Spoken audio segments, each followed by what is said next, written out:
This is going to be your guide to using Farigiraf in Pokemon Scarlet and Violet. So Farigiraf hasn't gotten a lot of attention in Generation 9, even though it's a surprisingly good Pokemon. So that's what we're going to be breaking down. If you enjoy the video or if it helps out in any way, don't forget to leave a like, share it with your friends, and comment your thoughts down below. So Farigiraf gets the Armor Tail unique ability, but it's not a unique effect. This Pokemon and its allies are protected from opposing priority moves, and this just gets really weird on the Farigiraf because 60 base speed, even with full speed investment to kind of like speed creep tanks and stuff, you're getting outsped by almost anything, so priority isn't going to be that big of a deal. And while bulky, slower Pokemon do want to use priority, they can just not have to with your low speed, and kind of gets uncommon once you go below 60. So that's kind of weird, even though as a Psychic type Pokemon, you really don't want to eat the Sucker Punch. Now, if the opposing Pokemon has only Sucker Punch as a Dark type move, that's pretty good. And maybe since people don't know what this Pokemon does or wants to do, they're just going to int away a turn by throwing a Sucker Punch or priority move, or maybe they just default it. Their brain turns off, they hit that move because they're used to it, and oh, doesn't work because of the Armor Tail, and you steal a win. That can be pretty cool. As for the other ability, Cudchew, it's weird because Pokemon eats a berry, it eats it again at the end of next turn. That's a lot of delay for a potentially small effect. We'll look into it. And then it also has the Sap Sipper ability. Sap Sipper is a weird mental thing because a lot of people won't use a grass type Pokemon or grass type move against a Pokemon that has Sap Sipper in general. So you kind of get away with it, you kind of don't in desperation. Armor Tail just kind of works, and we do have this allies effect for doubles, but I'm not going to be talking about doubles. It's a worthless format, and until Wolfglick gets some kind of ban for his cheating that's been proven for many years now, there's really no point in playing the format whatsoever. So let's get to this moveset right here and how the Pokemon works.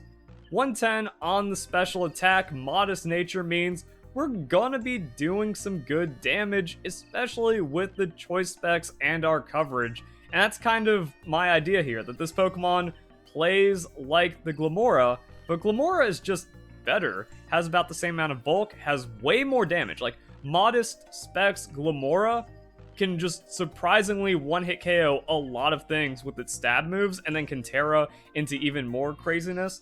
And if you look at the speed, 52 EVs maxes out the just like overspeeds on the Farigiraf's max speed. Now, if you're trying to be optimistic about the Farigiraf, you can look at it like a Glimmora that doesn't have as bad of weaknesses. 4x to the ground, that is going to be rough. And you also want to go like Terra Ground on Glimmora, so you can't really shake the water weakness and some of your other weaknesses. And you just have a lot of things that will hit you super effective. What does Farigiraf look like? Normal Psychic is a pretty weird dual typing, but man, that's a really good dual typing. Bug weakness, not really that common. Dark weakness, it can be problematic, but I mean, as a bulky Pokemon, you can survive a Dark Pulse, and that's kind of the thing, like, Dark Pulse, 80 base power. You don't have to worry about, like, some kind of crazy 110, 120 base power move hitting you from a Dark-type Pokemon, so low base power super effective hits, immunity to Ghost, and a resistance to Psychic. Everything else is neutral, but the opponents, for the most part, aren't going to be just deliberately using resisted hits against you, which means, yeah, actually does really well. So you don't have as many vulnerabilities, but you do have to try harder to land those super effective hits, and that is what Farigiraf needs. You need the non-stab super effective hit, because the Psyshock isn't going to hit the same. Terra Blast into fighting is kind of the idea here, because it rounds out your coverage, gives you a lot of extra good stuff, and the normal, well, it's not finding any extra super effective hits. So offensively, you're not going to be getting like crazy supers like the Glimmora does, but defensively, you're also not eating a lot of crazy supers like the Glimmora does. Very weird trade-offs here for less power, but Farigiraf can still be successful because you just want to find slow, fat tanks and break them down on the Grass Knot. 2-hit KO Pokemon with the Psyshock. Psyshock here over the Twin Beam because physical into Blissey, always really nice. And Twin Beam, it seems like Game Freak didn't really care. All these other exclusive Pokemon and exclusive moves have like the craziest power creep. It only hits 40 power twice. No 45 to compete with the Psychic. No 50 to actually give Farigiraf something other Pokemon don't have. just hits twice. So I mean, I guess you're breaking the sash of a poison type Pokemon, and that's kind of it. Dazzling Gleam is good against dark type Pokemon. Terra Blast, if you opt into it, also going to be really good against dark types, but mostly those pesky steel. Resisted, resisted, resisted, and then you can just kind of go and run over a team with this. So because I play like bulky setup Pokemon, just the power of Farigiraf outspeeding, having coverage on my Pokemon choice specs, has made it problematic to go up against every time I've seen it. And that's where I realized this Pokemon's power. And it was kind of the same way as Glimmora. So I see Glimmora as stronger, but Farigiraf could be a better option for you if you want to kind of lean into it and figure out where this Pokemon succeeds and what team compositions you want to bring it into on the rated battle spot.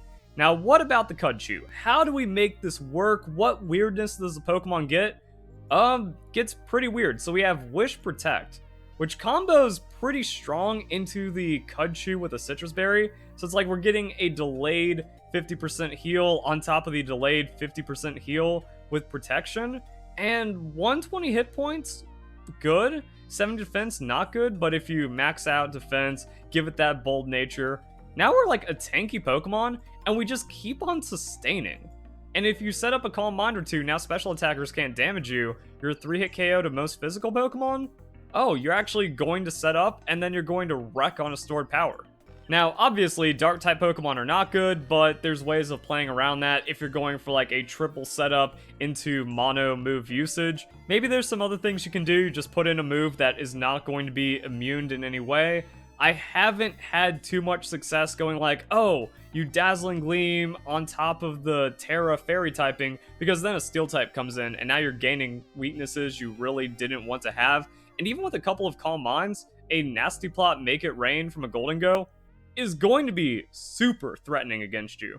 And as we talked about, Normal Psychic is a ridiculously good typing, so an upside to Farigiraf is that you don't have to dedicate a Terra to get its offensive going, or use it to protect defensively, so it's actually rather splashable in that way, as some kind of setup Pokemon where you just run it, and then you can keep your like Terra gimmick on some kind of other ace Pokemon, you're going to be good to go. Dazzling Gleam, stored power, that's going to be up to you. Or you can run both. Now that's where the moveset gets weird and Farigiraf needs to get very specialized. So you can make it a dedicated anti-special attacking Pokemon, max special defense, Calm Mind, which means you don't have to Wish Protect. You can set up the Wish early, get that Calm Mind, heal on the same turn, and then there's really not that much of a KO threat. Now on setup tanks with the Confusion Berries, I usually get screwed over way more than the value of the berry, because that quarter activation range, mixed with like the weird power creep we've kind of seen in the game, is that I'm going to take a 70% hit, and then the berry isn't activating, and even with my defense boost, I'm just still in a KO range. So for a lot of the time, you actually don't get enough from the extra little bit of hit points, the 1/3 versus the 1/4. And even if you like do the math on that, it's not really that great. So you're getting 8% more twice, so 16% more health off of like the delayed Cudchew. Not really going to make too much of a difference. You just rather have the reliability of the Citrus Berry into Calm Mind Wishing, and then you just try to buff it out from there. But if you get it going, then you're good. And that also means now you're not going to get immuned out by Dark-type Pokemon. Still have the Dazzling Gleam out, stored power is doing a lot of damage, and it takes a little bit like of a better end, so this is more reliable. This just comes in a lot of different Pokemon, does better. This means you're not going to have that weird case where you're just useless, but doesn't work into as many things, and because of the limited scope and vulnerability of not having the Protect, that's why you might just want to go all special defense, but you can still run the Impish Nature if you want to. For the speed creep, I guess, and then like other weird stuff because of how this game is. So I mean, do something like this, and you can still make it work, but you have to come in against the right Pokemon at the right time. And if you're doing this against Special Attacker, then yeah, you don't need the Protect anyways in most cases, and now you can still survive against physical Pokemon, set up, pretty good to go. So there we go, guys. That is how you use the Farigiraf. I think that running it similar to Glimmora, where you just come in, have the super effective Choice Specs KO move against bulky-ish Pokemon, or you can tank a hit against Sweeper, hit it super effective, trade that KO, is just the better way of running Farigiraf. but it can also just kind of set up, do some weirdness on the Cudchew, and be a Calm Mind annoying Pokemon. There's tons of them. It's harder for them to succeed because everyone's so scared of setup, but yeah, you can still like run this. So if you really like Farigiraf because he looks cool with that hoodie, then yeah, there's actually multiple ways to make it work, and Pokemon's pretty good. So if you guys enjoy the video, hope you all have a nice day. Thank you very much for watching.